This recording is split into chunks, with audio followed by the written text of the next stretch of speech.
Welcome to the Mind Talk Show by your host Lynn. I am a mental wellness coach. If you're new here or you're seeing this video for your first time, don't forget to subscribe to the channel. And if you have returned, thank you so much for the support. I want to talk about our children mental health. I want specifically to focus on children mental illness because many a times you find our children are sick. They have mental illness and we either don't know about it or we just assume things are okay. Parents. There are those parents who don't even know whether their child or their children are suffering from a certain mental illness. These are the kind of parents I want to talk to. I know this video will help many parents to recognize or to know if their children have mental illnesses. Now, we want to start with the common mental illnesses in children. Do you think children have mental illnesses? Because many a times we relate this with adults. We assume that children don't have feelings. We assume that children don't think. We assume that children don't have any thoughts. But this is untrue because children have thoughts. Children go through every process we go through because they are human beings. And you will find many children are stuck in these mental illnesses. And it may interest you to know that most of these mental illnesses, they go up to adulthood. A child can have a mental illness from childhood until he reaches an adult having the same mental illness. And there are so many causes of these mental illnesses. But before we go to causes, let us know what are these common mental illnesses that are likely to affect our children, and of course how they manifest.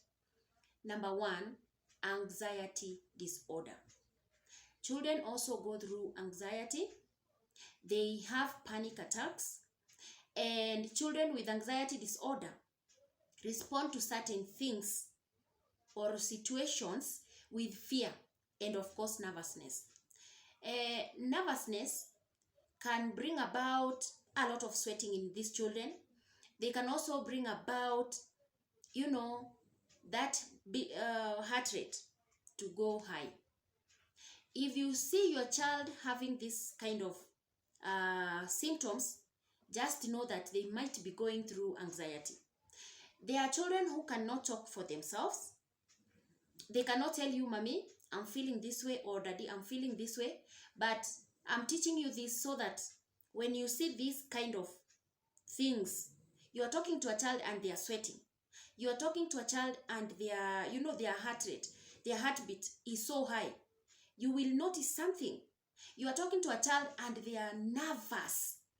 You will notice something. And maybe this is not how these children have been. You will notice something. Maybe there is trauma at school. Maybe there is something that is pressing them to feel this way. Another thing is attention deficit hyperactive disorder, ADH. It happens a lot in children. Children have problem paying attention and of course concentration. Their concentration goes away. They don't have any concentration. Even in class, you will notice these children, they are not interested. They are neither here nor there. They are just there. They don't care. Whatever you say, whatever you speak, they are not attentive. You will notice that these children have this kind of symptom. Then, if you notice this kind of symptom, even teachers at school, if you notice a child not concentrating, try to find out what is happening. There could be something they are going through, maybe at home or on their way to school. If they are in a day school, there could be something that is troubling them. So try to find out what is going on. Don't assume. Another thing is disruptive behavior disorder. This happens in children, and with those disorders, tend to defy rules. These children are those children you hear they are bad children. I'm telling you. You tell them something, they don't even care what you said. They will do as they pleases. They will do as they think. They don't care what you say. You tell them, don't do this. Don't put this cup here. Or maybe once you eat, take your cup to kitchen. Okay? They don't care whether you said that or not. They just eat and walk out. They don't care even if when you want to punish them. They don't care. So they defy the rules. And remember, these kind of children, if you don't do something earlier, these are the kind of people we have who drinks a lot. They drink alcohol, they do things left, and substance abuse. They do it without caring the authority. Okay, so take note of these things. Take note of these illnesses. Take note of these mental illnesses in children. It will help you. If you notice something weird about your child, try to do something. Try to help them. There is also another one called eating disorder, whereby children can feel like eating a lot, and there are those who can feel like they don't have appetite. So if your child has been a good eater, and you have noticed that right now they are not interested in food. Okay, there are so many things that can happen to a child. It could be a physical illness that has happened to him or her. Now they don't feel like eating. It could be some things, some changes in their body that are happening, especially adolescents. But this character of eating a lot or reducing eating, you may be interested to know why. Why are they not eating? Are they trying to do something? Are they trying to take suicide? They want to starve till they die, Try to find out. Try to help them. And for those small children, if they have any mental illness, they will have a problem with elimination. They will have elimination disorder. This is whereby they imagine a child who is 10 years, 11 years, 12 years, bedwetting. Does that as a parent raise an alarm? Yes, it should raise an alarm to you, because it's not normal. It's just abnormal. A child of 10 years, 12 years, 8 years, bedwetting in bed. You will be interested. And these are things that have just come. It's not something that they have been doing. It's something that they started recently. They could be going through a mental disorder. So take them to professionals who can help you to manage them. Okay? Don't just waste our children. Don't just sit there and waste your child.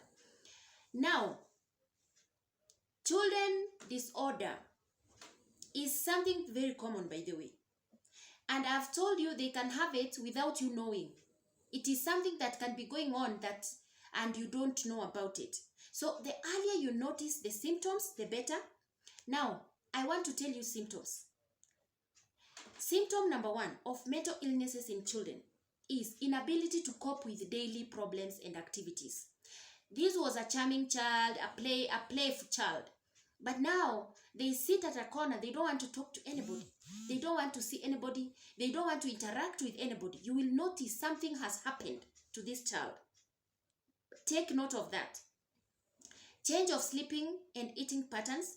I've told you they will want to eat a lot, or they will want not to eat completely, because their appetite will change completely. And sleeping. They will not be sleeping. They will have disturbances in sleep, okay? Even they will be dreaming of some things. Someone is killing me. Someone is following me. Hallucination. They will have all this. They will see things that are not there. You will notice that this child is not okay. So take note of that. Another thing is excessive complaining of physical ailments. They can be complaining of headache, They can be complaining of stomach ache, any part of the body. They can complain about it. So if your child is complaining about any part of their body, especially stomach and headache, take note of that. Try to do something. Try to help them. Another thing is defying authority. They don't care what you say. They don't care whether their father has talked or has spoken. They just don't care. They defy everything. They don't even mind whatever you speak, whatever you say about them. Another thing is long-lasting negative moods. Sometimes they are happy, sometimes they are not happy. You talk, you say something, of course humorous, but they don't laugh. You will notice, this child is not normal. He is becoming abnormal. You will notice. Another thing is frequent outburst of anger. Any small thing that has happened, they will burst into cry. They will cry out their lungs. They will also shout. They will shout, leave me. They will have this sort of shouting, that is very abnormal and weird. They will have dropout in school grades. Of course, they will not do well in school. Remember, they have low concentration. Their concentration, their paying of attention is very low. So they will not, of course, perform at school. If you notice your child is not performing at school, try to find out what is happening, especially at school. Don't just keep quiet, fold your hands and wait.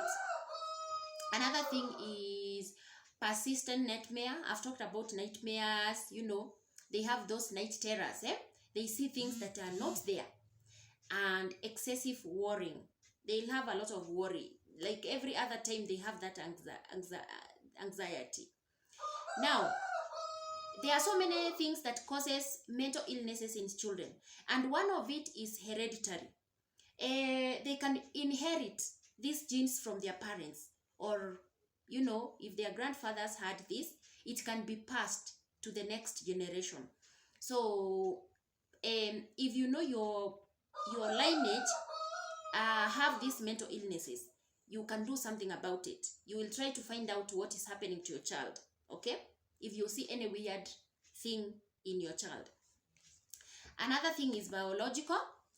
Many mental disorder in children have been linked to abnormal functioning of particular brain region that controls emotions, thinking, and of course behavior, even perception. So biologically is also another cause of children mental illness. So don't take it lightly. Don't question your child. Don't leave your child to suffer. Try to find out. There are so many causes. Even environmental stress. The child has gone through a lot of stresses, especially stresses of shifting from one place to another, that stress of having new friends, that stress of forming new friends. It can kill your child. It can make your child go through a mental disorder, okay? Because now starting afresh, they don't know these people. How will they start? Remember, children also think. Children also have feelings. I've said about that. And the only difference between us and our children is that our children, at least, they don't know what is right and what is bad. Okay? What is right and what is good. But what is right and what is bad, yeah. So that is the only thing that we have, adults, that children don't have. For us, we can recognize something good and we can also tell something that is bad. But for them, they know everything maybe is good. Yeah, they don't know. Another thing is psychological trauma. This child has gone through physical abuse. The child maybe went through rape. The child maybe went through physical abuse, like they were neglected, they were beaten. All these traumas can cause your child mental illness. Take note, my dear. I have seen a parent who leaves their children to cry, especially when they are at a younger age. If you leave your child to cry at that young age, they will grow knowing that there's nobody who cares. My mommy never cares. My daddy never cares. My brothers, my sisters, they never care. So try to help your child grow in a good manner. Parenting. The styles of parenting can also make your child go through a mental illness. If you're a very, very strict parent, your children will start having that reparent spirit. They will start knowing how to balance, the equation. Because you're coming to them as fireworks, I'm telling you. So they will start learning you. They will start knowing your emotions. They will start learning how you handle things. And they will start doing their own things. They will start defining rules properly. And these children, of course, they will sink into substance abuse. If they find the solace in substance, they will just disappear and do that. Okay, so let us learn how to handle children, because I've said our parenting styles also can hinder our children from growing normally. Now, how I'm very sure you're wondering how mental illnesses in children is treated. I'm going to give you just two simple ways. Number one is medication. There is antipsychotic depressant they can be given. There is antidepressant themselves. There is anti-anxiety. Depending on the mental illness, they can be given something for it. So if you notice your child is sick or is having these mental illnesses or anagiongelesha, you know, that hallucination, take them to the physician, take them to the psychologist, take them to the therapist. They will get the proper medication according to diagnosis that has been found. There is also psychotherapy. This is a type of counseling. You take them to counselors who can handle them. They use something like behavior. They determine whether how they were behaving then is the same as how they are behaving now. So from there, they will gauge what is going on with the child. And there are so many methods that they will use to help your child. So don't fold your fingers and see your child suffer. Try to help your child. Okay? This is my topic today. I hope you learned something, parents, to help our children. And if you have a child who has been affected, don't lose hope. There is hope. Take them to the right people who can help them, either to talk to them, to give them advice, to, to guide them in the right way. From your host, bye-bye.